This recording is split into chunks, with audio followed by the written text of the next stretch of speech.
안녕하세요. 김유갑의 경제부동산입니다. 더 좋은 방송을 하도록 구독, 좋아요, 댓글 알림 부탁드립니다. 결국 헬게이트 열렸다. 오늘 잠실 와르르 붕괴, 집값이 본격적으로 하락을 하고 있는데 거래량이 뚝 끊긴 상황에서 하락 속도가 너무 가파르다는 점과 부양책이 마땅치 않기 때문에 부동산 지옥문이 열린 상태입니다. 강남과 잠실 아파트들이 최대 40%까지 폭락하는가 하면 분양과 경매 관련 지표도 최악으로 치닫고 있는 상황입니다. 불과 2년 전인 2021년 12월과 흡사한데 그때는 대폭락하였지만 이번에는 어떻게 될까요? 유료상담은 010-2616-6276 제가 직접 매수 타이밍과 입지를 추천해드립니다. 지금 바로 전화 주십시오. 결국 헬게이트 열렸다. 오늘 잠실 와르르 붕괴. 자, 이제 지옥문입니다. 이게 마침내 열렸다라고 이제 집값 하락을 주장하시는 분들이 대부분 말하고 있죠. 자, 여기 한번 볼까요? 집값 대폭락 세 가지 심각성. 지금 현재 상황이 생각보다 안 좋은 쪽으로 가고 있네요. 왜냐? 여기 보세요. 자, 강남 아파트 12억 폭락 떨어지는 게 거기에 떨어지는 집값의 술렁 지금 너무 빨리 빠지고 있어요. 하락 속도가 너무 빠르다는 거예요. 지금 그냥 폭락할 수도 있죠 뭐. 근데 너무 빨라. 예전에 얼마 전에 1년 전에 빠졌잖아요. 폭락을 하는 그런 속도로 좀 가고 있어요. 그리고 거래량이 또 없다는 것도 문제예요. 그렇게 되면 아예 거래가 안 되는 지역들은 그냥 눈 뜨고 계속 폭락하는 거거든요. 세 번째, 부양책이 또 어렵습니다. 물론 대출을 또 이렇게 풀어줄 수는 있지만 워낙 가계부채가 심각해서. 먼저 일주일 단위로 하락폭 확산. 지금 매주 주간 시세가 나오는데 불과 6개월 연속 상승을 하다가 이제 하락한 지 얼마 안 되는데 벌써 마이너스 0.04. 22년 폭락장이 연출될까 두려워하겠죠, 사람들이. 강남, 한강변, 신도시, 특히 이렇게 집값이 많이 뛴 곳들의 유망지역 하락폭이 지금 큽니다. 추가 하락이 이어질 수가 있어요. 지금 흐름으로 봐서는 매매, 거래량, 심리가 최악이기 때문에. 가장 안 좋은 게 지금 하락 속도가 너무 빨라. 두 번째, 거래량이 없어요. 뭐 하락을 떠나서 뭐 거래가 돼야 매도를 하죠. 거래량이 없다. 비인기 지역, 장기 하락 위험. 급금 매도 안 팔립니다. 매물이 쌓이고 관망. 그나마 인기 지역은 금매 내놓으면 팔려요. 그런데 비인기 지역은요, 아예 그냥 거들떠보지도 않습니다. 그러다 보니까 호가 하락도 빨라져요. 특히 비인기 지역의 가격 하락이 지금 무섭습니다. 부양책이 현실적으로 어려워요. 가계부채가 많아서 부동산 부양책에 한계가 있습니다. 가뜩이나 지금 부채를 줄이기 위한 노력을 하고 있죠. 총선 눈치 보기, 연착륙 유도도 쉽지가 않아요. 윤석열 정부 초기에는 집값이 너무 가파르게 하락하니까 모든 거 다 풀어버렸잖아요. 이번에는 과연 총선이 껴서 그렇게 적극적으로 할 수가 있을지. 이번에 영끌 다주택과 미분양, 고분양 이 문제가 지금 해결이 어려워요. 영끌 다주택자들이 아직도 묶여 있거든요. 그리고 미분양, 고분양 계속 분양가 높고 미분양도 널려 있습니다. 이거를 정부가 나서서 모두 다 해결한다? 좀 쉽지가 않아 보여요. 그래서 지금 집값 하락의 이 흐름이 생각보다 일단 12월 현재만 놓고 본다면 생각보다 좋지 않다. 자, 강남 잠실 집값 하락 사례 몇 개만 한번 들어보겠습니다. 강남 잠실 하락. 도곡 쌍용예가 40평 12.4억이 23.4억이 14억. 정말로 많이 빠졌죠. 40% 폭락입니다. 레미안 원베일리 34평 45.9억이 38.5억 20%. 무려 강남에서도 최고의 아파트를 할 수 있는 레미안 원베일리가 20% 폭락. 잠실 헬스 34평 27억이 22억 무려 20% 하락. 도곡 렉스 43평 41억이 37억 8억. 자, 20% 하락. 개포동 대청 7평짜리 15억이 11.3억 무려 24% 하락. 이런 동에 우성 7차 자 32평이 25억에서 19억 무려 23%. 어떻습니까? 지금 강남 잠실이 20% 이상, 직거래도 아닙니다. 실제 거래된 거예요. 이렇게 하락된 것들이 나오고 있습니다. 자, 부동산 모든 가격이 지금 떨어지는 중이에요. 오늘 잠실 와르르 붕괴됐다. 결코 과장이 아니죠. 여러분들 호가라는 말 들어봤죠? 실거래가 들어봤죠? 시세 들어봤죠? 집에 붙은 여러 가지 가격표입니다. 호가, 실거래, 시세, 공시가격. 그런데 이제 오늘 이걸 설명하려고 한 게 아니라 이 집을 용도에 따라서 달리 부르는데 그 모든 것들이 다 하락하고 있다는 거예요. 그러면 지금 현재로 봐서는 전형적인 하향세를 좀 띠고 있는데, 자 볼까요? 부동산 가격 하락 중. 호가 하락하고 있어요. 집주인이 팔기 위해서 부르는 가격을 호가라고 하는데 내려가고 있죠. 호가 차이, 부동산 흐름, 동층향, 조망, 리모델링에 따라 차이가 조금 많이 나죠. 핵심, 단순 가격만 보지 말고 방금 말씀드렸던 부동산 흐름이라든가 동층향, 조망, 리모델링을 따져서 그 호가를 진단해야 돼요. 아무튼 전체적으로 호가가 내려가고 있어요. 두 번째, 실거래 역시 하락하고 있습니다. 실제로 매물이 거래된 금액을 실거래가, 자 네이버만 봐도 뜨잖아요. 호가와 실거래가 차이가 크면 거래 실종인데, 지금 아직도 상급지는 그렇게 차이가 크지 않아요. 거의 비슷해요. 그런데 이제 거래가 안 되다 보니까 입지가 좀 떨어지는 곳들 중심으로 실거래가가 막 내려가고 있습니다. 핵심, 최고가, 최저가, 이거를 아주 중요한 지표로 삼으시면 돼요. 얘가 얼마까지 가느냐, 얼마까지 떨어졌느냐, 지금 가격은 얼마냐. 그런데 맹신은 금물입니다. 왜? 최고가보다 더 좋은 가격으로 갈 수 있었는데 매물을 너무 높게, 가격을 높게 내놓는 바람에 거래가 안 돼서 최고가가 낮은 경우도 많아요. 뭔 말인지 이해 가셨죠? 그래서 일단 최고 최저가는 아주 중요한 지표로 삼되 맹신은 하지 마라. 아무튼 하고 싶은 말은 실거래가도 내려가고 있다. 시세, 매주 주간 시세가 나옵니다. 또는 월간 시세도 나오고요. 한국부동산원 KB 부동산 주간 월간 시세를 말하는데 집값 상승, 보합, 하락을 알 수 있는 지표죠. 그런데 지금 계속 떨어지고 있잖아요. 하락이라고 나와 있죠. 핵심, 부동산원은 정책, 어떤 정책을 뒷받침하는 기준이래요. 한국부동산원이. KB는 여러분들 대출 받잖아요. 주택담보대출의 어떤 기준이 되는 게 KB 부동산 시세입니다. 공시가격, 공시가격도 전반적으로 지금 내려가고 있어요. 왜? 집값이 떨어졌으니까. 주요 조세라든가 복지 관련 기초자료를 활용하죠. 재산세, 취득세, 양도세, 종부세 등 세금의 기준이 됩니다. 정부가 정확성, 신뢰성 때문에 자주 개선하죠.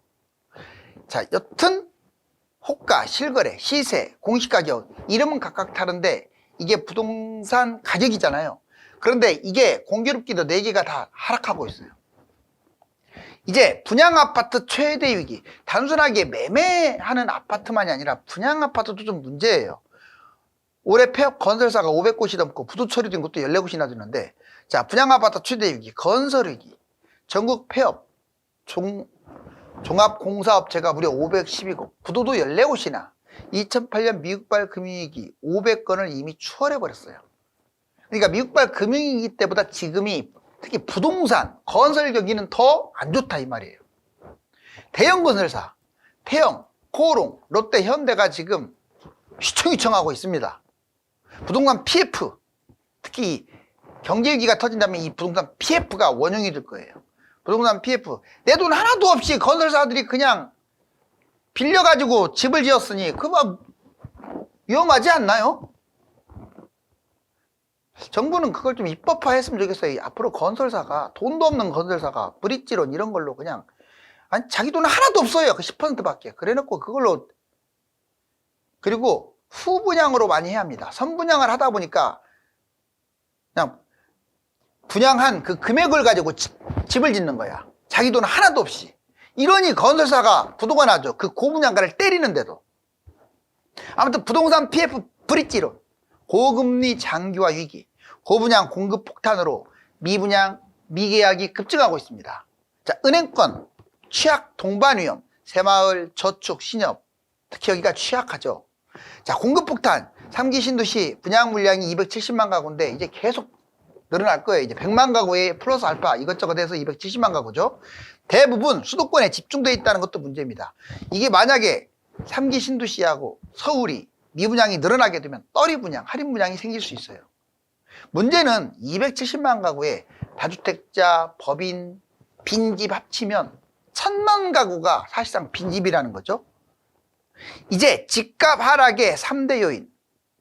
여러분들 집값이 떨어지고 있는데 지금 최근에 왜 집값이 떨어질까? 바로 이 세 가지 때문에 그래요. 먼저 집값 2차 가격 조정. 지금 2차 가격 조정이라고 다들 말하고 있는데 이 공포가 확산되고 있고 악재가 호재보다 많다. 이 뉴스가 서서히 하락 쪽으로 또 기울고 있어요.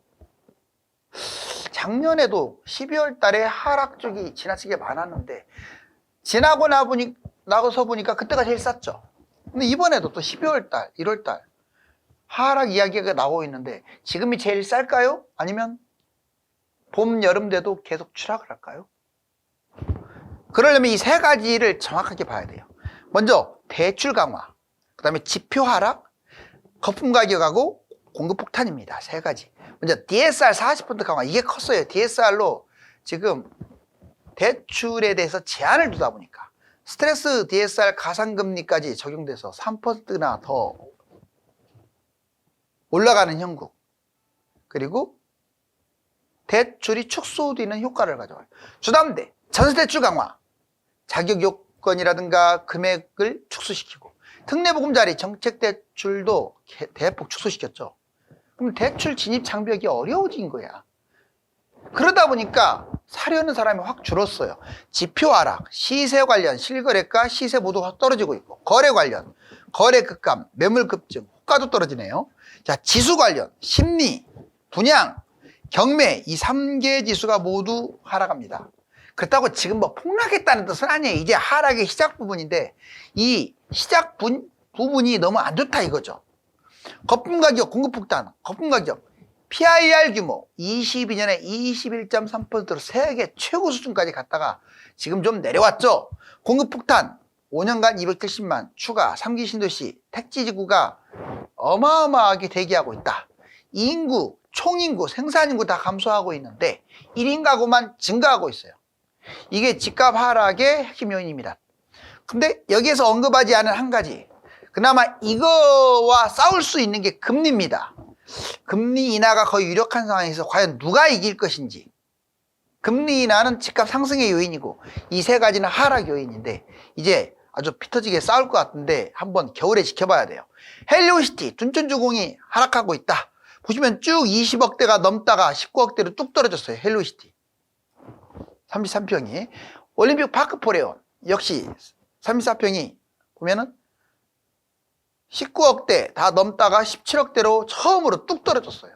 지금 분위기가 상당히 안 좋다는 반증이죠. 최고가 대비 40%나 하락한 20평대 서울 아파트, 서대문구 홍지동 문화촌 현대아파트, 중구 황학동 롯데캐슬 베네치아, 그리고 고척동 고척태우, 노원구 상계동 상계중구 1단지, 노원구 월계동 그랑빌, 동작구 신대방동, 자 보라매자이 더 포레스트, 강동구 암사동 선서 현대아파트, 도봉구 창동 주공 19단지, 성동구 응봉동 신동아, 동대문구 이문동 이문은 이편한 세상. 바로 이런 것들이 지금 여기 보시면 49%부터 32%까지. 얘들만 그럴까요? 특히 노도강, 노원구의 상계 이쪽, 중계 이쪽 많이 빠졌습니다. 왜냐하면 전셋값하고 매매가 차이도 커요. 또 재건축이 가깝다 보니까. 그러다 보니까 집값이 사실상 30% 이짝저짝으로 많이 빠졌는데, 저 개인적 생각은 너무 막 이렇게 대폭락, 걔들은 이미 대폭락했어요. 걔들은 많이 좀 더 떨어질 수 있는데 조금 더 빠지게 되면 한번 판단을 해보세요.